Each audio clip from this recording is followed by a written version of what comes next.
Hi, I'm Ned. I'm Charlie. Welcome to Real Talk. Today we're going to be talking about Mormons.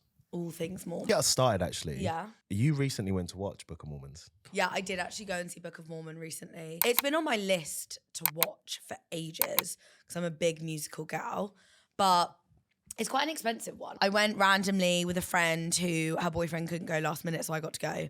And it was so good. It was really good. I don't know what I was expecting. I was expecting it to be funny, but it was way funnier than I was imagining. I felt like I learned a lot while laughing at the whole situation. Definitely. It's educational. One thing that really stood out for me is the missions that they get sent on. Yeah.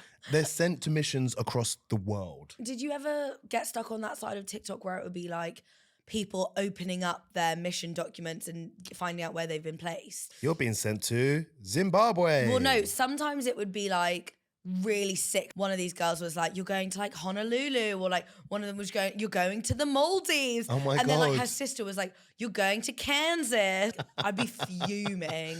Mormon TikTok side, it's quite trending, if you want to say Very that. trendy. Obviously, the trending TikTok celebrity, Nara Smith. like, it's like quite trendy now. Not to be Mormon, but to be in the know. I feel like I know like two extremes of Mormonism. Like I know the Nara Smiths and the, I don't know, like Ballerina Farms. But I've got like that side of the Mormons, which are quite, I would say, maybe a bit more like liberal. And then the other extreme have been like the documentaries that I've watched about. Why what was his name? Mormonism is a cult. Warren Jeffs. Do you remember that guy? There was this Netflix series called Keep Sweet and Obey. It was basically about this guy, Warren Jeffs, who ended up becoming a really, really abusive leader of a like Mormon sect that kind of, they were cut off from the mainstream Mormon religion because they believed in polygamy. Okay. Traditional Mormons typically don't believe in polygamy. However, there are certain sectors of the religion that do. Okay. And they are sometimes ostracized from society. So just taking a step back, when you say sectors of Mormonism, if we zoom out even more, Mormonism is just a sector of Christianity, right? Yeah, I think so. Okay, let's take it back to the beginning here, because I need to like have some. So with Mormonism, there are rules, right?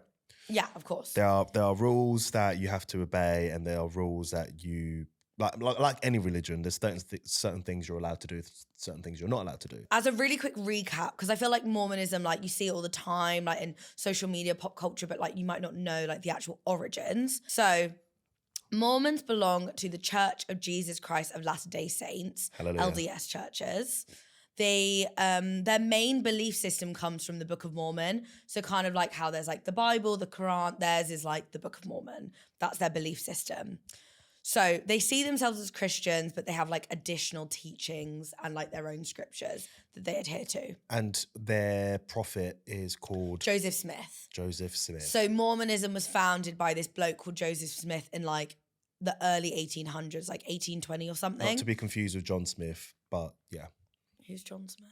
Just a generic name for like a guy. Was John Smith, was that the name of the guy in Pocahontas, the colonizer? Was his name John Smith? I think so. It was John Smith. John Smith is just a generic, like, random.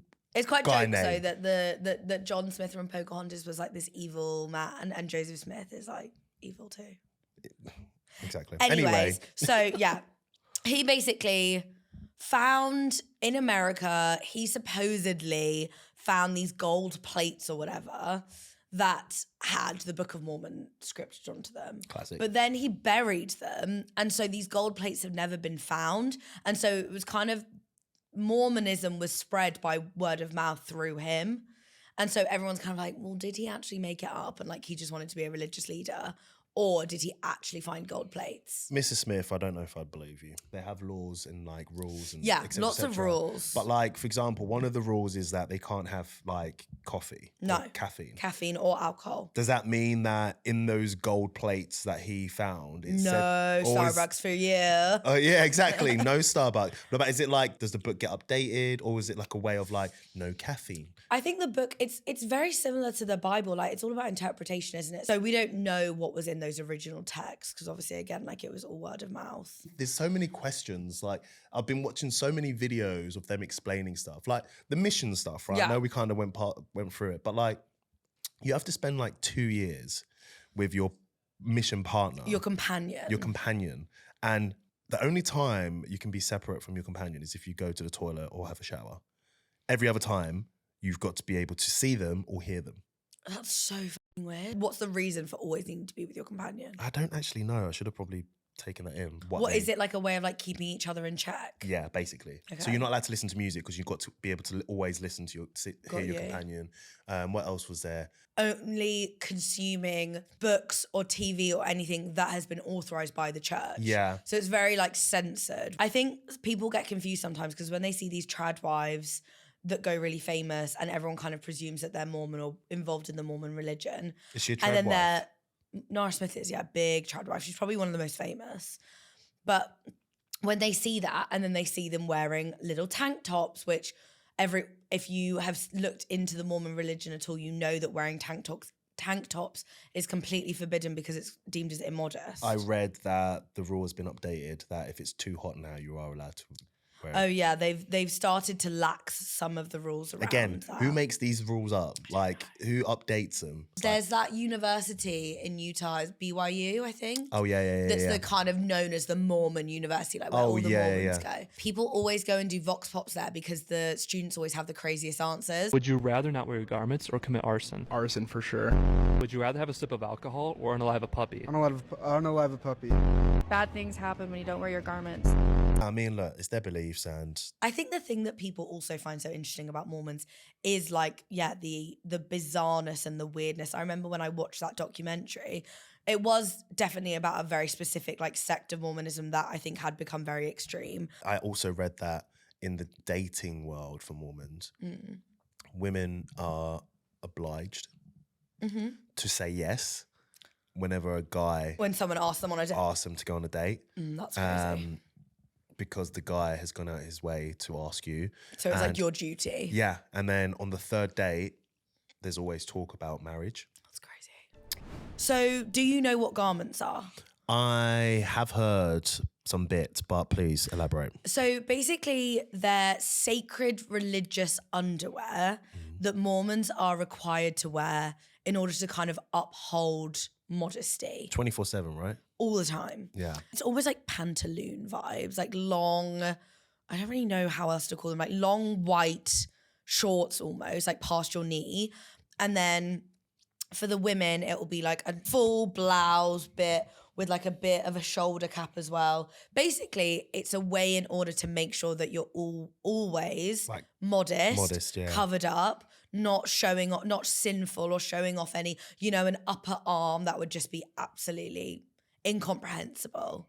So I know we kind of like went over it a little bit, but the conspiracy that Jonathan Smith, Yeah. You mean Joseph Smith? Joseph Smith, who's Jonathan? I don't know. Joseph Smith fabricated like the books. Oh yeah. Although it's a conspiracy, I mean, why did he just dig him? Why did he just put him back down? And He wanted to keep them mega safe, so like he had to bury them, obviously. So they're out there somewhere in America. I don't know. No. Probably they're in like Missouri or something. The Garden of Eden. Oh yeah, that's where Mormons think the Garden of Eden is. I just find it crazy that they believe Jesus died and then rose and then took a left But it's wild though because and was in America. They also believe God was a man who was so perfect that turned into God and then married a female God and then had spirit children who are the humans. it's like Kim and Kanye. With Mormonism as well, there is quite a few celebrities that are Mormons. Tons of celebrities. Ryan Gosling was one. Christina Aguilera. There's quite a long list actually. Amy Adams. Chelsea Handler. Don't know who that is, but yes. Katherine Heigl. Yeah, know who that is. Quite a few celebrities were raised in the Mormon church, I think. That was Real Talk. Thank you so much for tuning in. What we'd love to know is if you have any conspiracy theories about the Mormon religion. What are your thoughts? Comment, like, subscribe. See your Scientology. Mormonism is in. Yeah. Scientology is so 2024. So 2024. Bye.